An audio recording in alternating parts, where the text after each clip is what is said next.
Welcome to the Craft of Coaching podcast, where we dive into what it truly takes to become a skilled, confident life coach. I'm your host, Kate, head of the CLCC, or Certified Life Coach Collective, an ICF-Accredited Level 1 coach training program. We combine courage, coaching, and community to offer you more than just a training program, but a life-changing experience where you use your own personal transformation as the learning ground for supporting your clients. On this podcast, we explore how you can use coaching skills to support your clients or expand your own growth, all grounded in evidence-based coaching practices. Learn more about our program and get free resources for becoming a life coach at teamclcc.com. And now, here's today's episode. Hey everybody, it's Kate, and in today's episode, I'm gonna actually get a little more personal. I'm gonna pull the curtain back a bit on what it's really like to be a professional life coach. We're talking the day-to-day. If you've ever wondered what the day-to-day looks like, if you've been considering a career pivot into coaching, starting your own business, I hope that this gives you some helpful insights. And just as a side note, I absolutely started out my business working full-time, running the business on the side. This is a very doable thing. And in fact, it's what I recommend for people who are wanting to transition into life coaching so that it feels like a really sustainable, doable transition. Go ahead and keep the full-time bread and butter job, okay? And then you will make your transition into coaching in a way that feels sustainable and organic and doesn't cause you financial stress. So I'm going to share a little bit about what full-time looks like, but all of the things I'm saying in today's podcast episode, I was doing these things whenever I was full-time at a salaried job, and if I ever went back to salaried work, it would look very similar. There just might be a little less freedom around, say, when my alarm clock goes off, okay?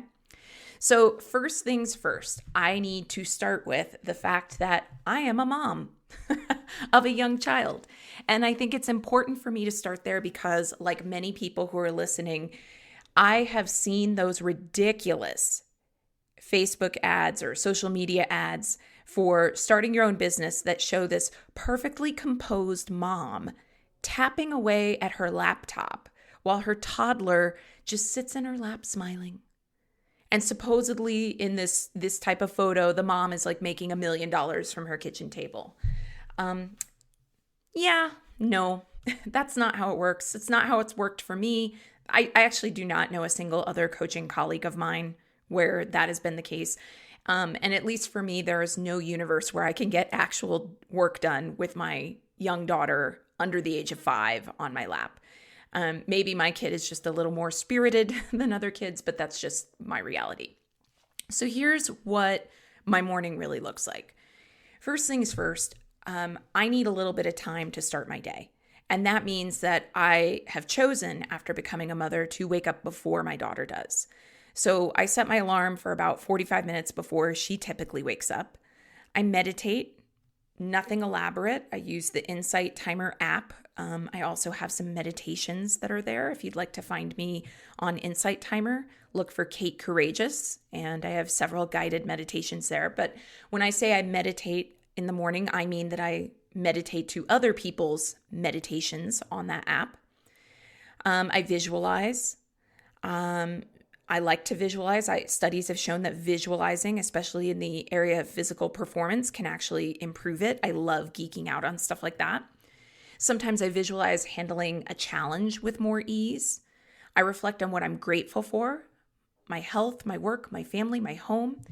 And then it's time for coffee, breakfast, things like that. I also try to take some time to read every morning. And then my daughter wakes up and the house springs to life.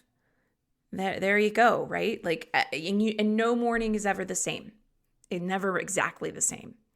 My husband, he's a corporate guy and an artist. He heads out for work. I take over, feed my daughter, pack her lunch, and doing the drop off at daycare. And I'm usually back home and ready to work by around 9:30 or 10. Sometimes, depending on the weather, I may shift things around to get a workout in. I'm a triathlete, and if it's going to be too hot or too windy, I might run or bike earlier in the day.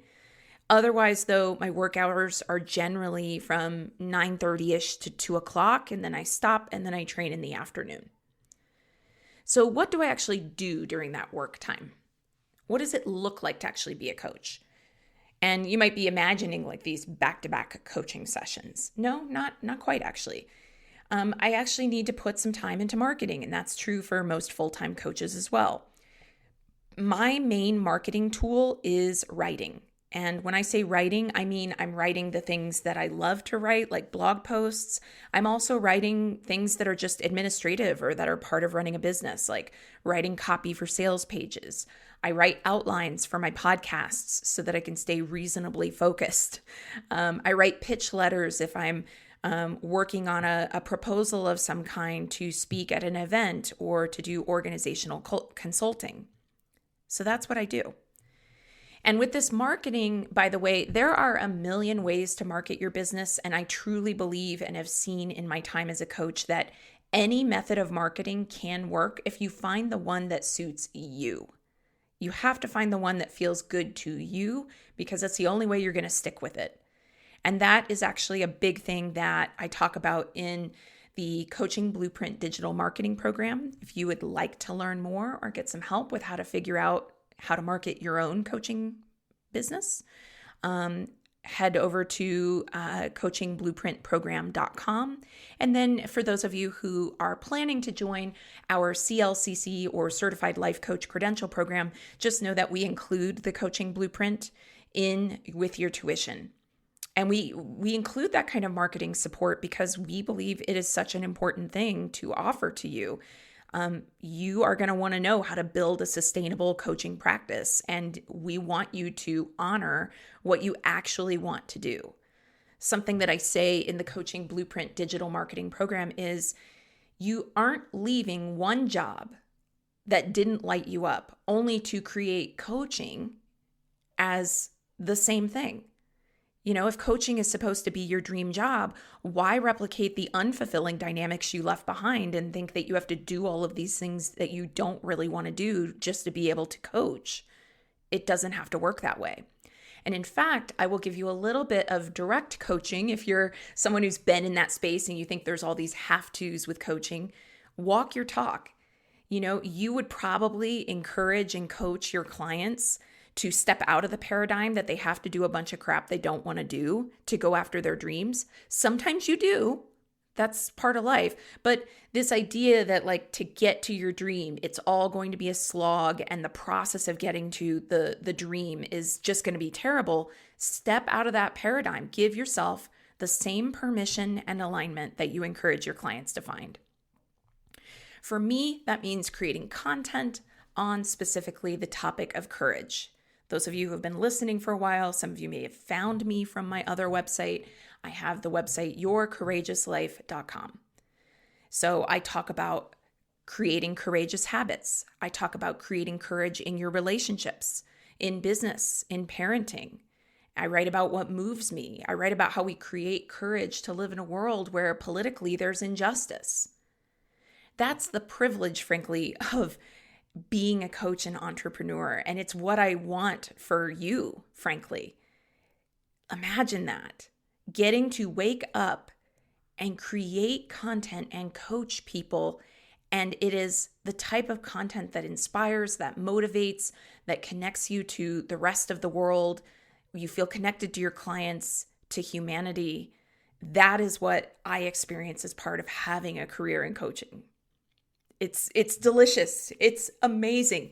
Yeah, sure. Sometimes you have to deal with some things that you don't want to deal with, just like with everything, right? You know, my one of my not favorite things to do is like sit down and like reconcile the bank accounts and stuff like that. It's like, I don't really want to do that. But for the most part, life is getting to connect with amazing people and getting to create. And I just absolutely adore it. There's other work too. Admin, planning, responding to emails. I have a wonderful program coordinator who works a few hours a week. She helps to keep everything organized, but most of the day-to-day is still on me. And by the way, also, I've seen them out there, build your business trainings that are telling you from the get-go, hire a VA, don't spend your precious time doing work yourself when you can pay someone else to do it. I am just going to be the poster child of the person who couldn't afford to do that when I first started coaching. I could not afford to do that when I first started coaching. And yet here I am. I'm, six-figure coach, been on stages, led the retreats, wrote the books, all the things. Okay. So I really want to let you know that even if right now you're going, I wish I could do more with my business each week, I don't have the money to hire a virtual assistant, how will I ever get there? Let me be your example of someone who did it. You can get there. You might not start there, but you can get there. So what are some of the other things that I'm doing? Checking in with my VA, creating content and graphics, planning the outlines, deadlines, due dates, assets for launching different programs, responding to email, community inquiries, and of course, coaching clients. Putting that time on my calendar, of course, for coaching clients. When I was first starting out, also, I had to figure out everything on my own, how to market, how to set up systems. Again, I'm the poster child. I did not have the money. I did not have the money for these $20,000 business masterminds where they work. I don't even know what they do in those $20,000 masterminds, frankly. I assume they spend the better part of several months actually walking right beside you and helping you figure out every little thing. And if you have the money and you found someone who really can do that, great. I tend to go use an asset like the Coaching Blueprint Digital Marketing Program, which is not $20,000, and learn all the same stuff, and you'll get there. But I had to figure out everything on my own. But here's the thing. Once you learn how to do the things you need to do to set up your business, it's not so stressful. And knowing how to do these things, it compounds. It's like having savings in the bank. You don't have to relearn from scratch every time. Personally, I think it's really worth investing the time in learning. I think that it's worth it for you to know how to do all the tasks yourself at first before you delegate them over to a VA. The first time I ever launched a program, I didn't know what to do. It was so stressful. I was making mistakes. I was doing things that were inefficient. And then I learned from that. And now I do know what to do and I don't have to guess. I also had to go through that process of doing it all myself to learn what my way of doing things is. So for instance, it's really popular for people to spend hours on particular social media channels or to run giveaways or to set up a bunch of different social media ads. I don't like that. I've tried those things. I've done it. They felt weird. They felt inauthentic. I prefer a quieter style. I like to write and create content, and that's what works for me. So you can absolutely build a business your way too. So I really want to make sure that I get that point across. Let me rewind a little bit to when I had a salary job, because here's the thing too about feeling like, oh, I can't quit my salary job and go to coaching full time. I really want to, how would I find the time?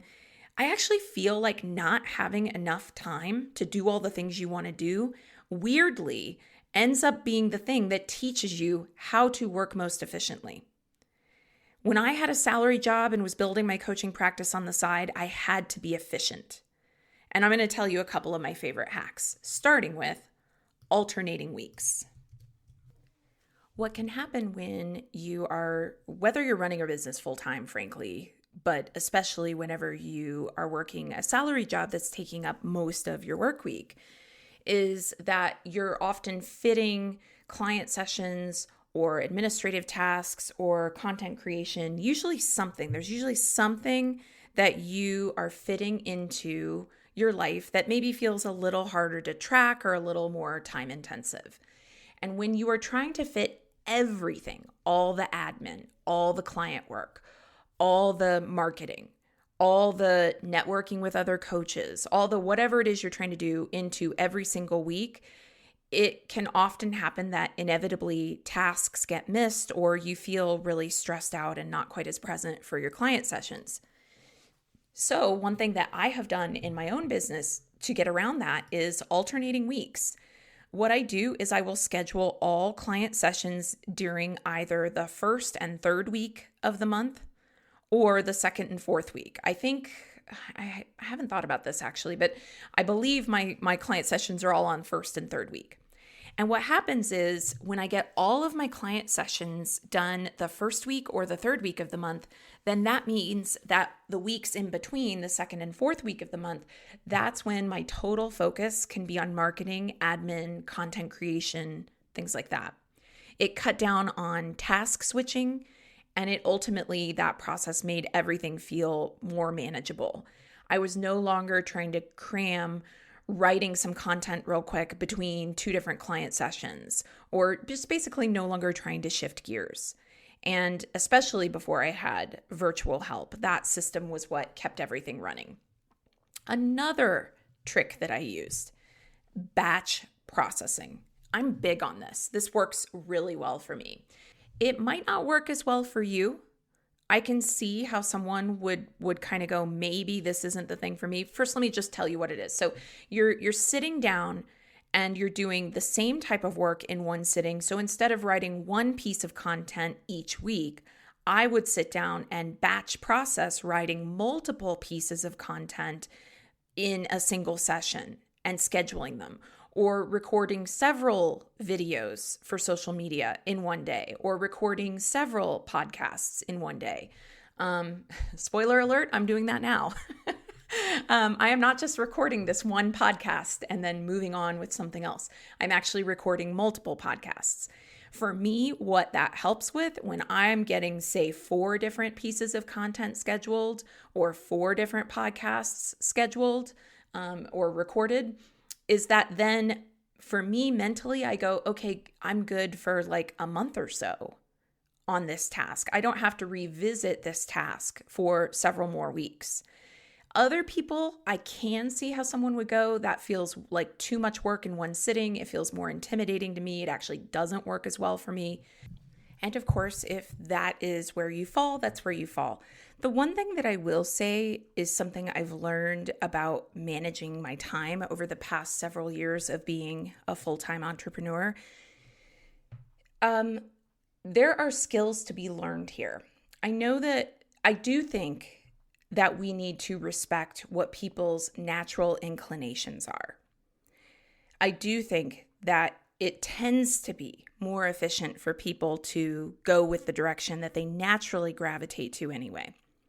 I will just also say that there have been some things that I didn't consider to be my default in terms of how I managed my time when I went full-time with my business. And it felt awkward and it felt weird how to do things differently. And I'm thinking about things like how I organize my inbox. And I'm thinking about things like how I organize my calendar. And I had to put intentional, focused thought behind a recognition that the way I defaulted to do things was not always the most efficient way to do things. And therefore, I had to take it on as a skill I was going to learn to do things differently. So I'll just put that out there. I'm always going to be a fan of people going with what their natural strengths are. At the same time, sometimes you have to learn different ways of doing things. Not everyone loves batch processing, but for me, it is magic. I will also just say too that I feel like we are living in a golden age of entrepreneurship. Think about this. The pre-internet world of getting a business up and going, trying to find customers. What did you have to do before the internet? You had to mail out coupons to people's addresses and hope that they would open your mail and then hope that they would take an action, like fill out a form and find their own envelope and stamp and mail it back to you, or paying for Yellow Pages ads. I know the youngest among us who are listening to this are going to be going, what are Yellow Pages ads?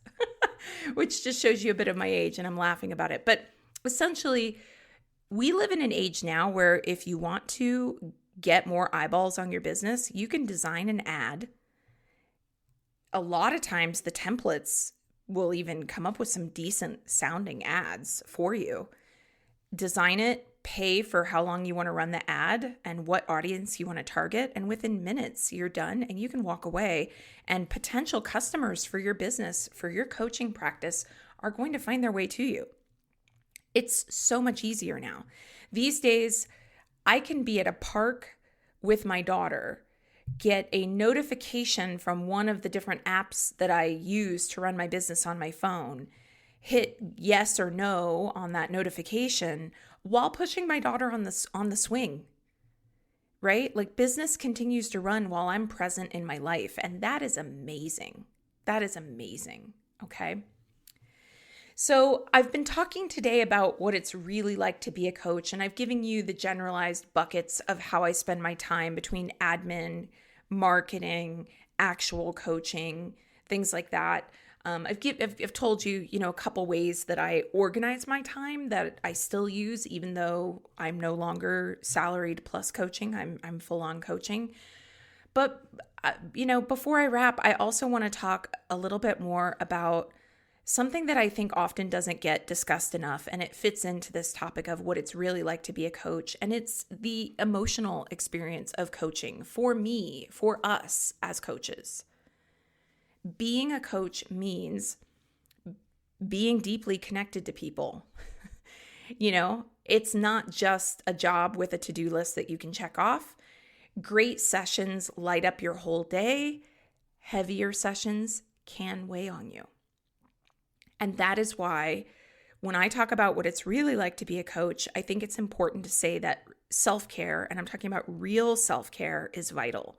So not just checking out with Netflix or scrolling on your phone, but what kind of ritual might you integrate into your day to release some energy from a session, to ground yourself, to really remember your own humanity, because you as a coach need support too. You might need to be aware of who you can turn to when you're having a rough time as a coach. You need to be aware, frankly, of the fact that the work has influence on you as well. So we hold space for others as coaches, and that has ripple effects into our own lives. And I often see the ripple effects as opportunities to go deeper into my own personal growth or perspectives or self-inquiry. And that's what I encourage for you as well. But I really feel like I'd be remiss if I didn't talk about the fact that sometimes being a coach means that you are holding a lot of space for a lot of people. And I think you can get by on not doing much of anything about all that space you're holding for a while, but eventually it will catch up on you. So you need some way of transitioning out of sessions or having a sort of psychological or mental line between your work life and your personal life, because when you are working from home in your home office, working with clients, doing work you love, it sounds like the dream. It is the dream. It also can start to feel like I am constantly in this echo chamber of personal development and human growth and potential and the messiness of all of that. And I don't have those coworkers that I kind of break up my day by having a meeting with or chatting with over in the break room. For a lot of people, when you're in corporate especially, it feels like I cannot wait until the day when I no longer see those coworkers. But I'm here to tell you that it will get to a point where you will want some kind of variance to your day if you go full time with this. So I will just put that out there as well. Create some kind of awareness for yourself of the emotional experience of coaching and what you carry, and create some kind of ritual to release energy, ground yourself. I'll give you my idea, which is frankly just so simple, it's almost not worth sharing, but I'll share it anyway. And that's I take a lot of walks. If I have 30 minutes between a session, I'll take a 15-minute walk. It just helps to give myself a breath of fresh air, get out of the house, vary my environment, and it kind of resets me for the next session. I'll do that between long blocks of administrative tasks or marketing tasks as well. So what's it really like to be a coach? It is the honor of a lifetime to be able to witness the most private places of someone's fear and longing and hope and optimism. To be a coach is to be trusted, which is something that I take so seriously. To be a coach it's work, it's hustle, it's real, it's a craft. And I think that it is being profoundly moved by other humans, and I think it's the best gig in town, and I wouldn't trade it for anything. So thank you for listening. All right, that's it for today's episode. Thank you so much for listening. Before you go, would you help us out and take a moment to give us a rating in iTunes, Spotify, or wherever you're listening? It really helps us get the word out to other listeners. And before you go today, would you like free resources to support your coaching journey? Whether you're considering becoming a coach or you want advanced coach skills training, access our coaching resource library at teamclcc.com. Again, that's teamclcc.com. Can't wait to connect with you. And again, thanks for listening.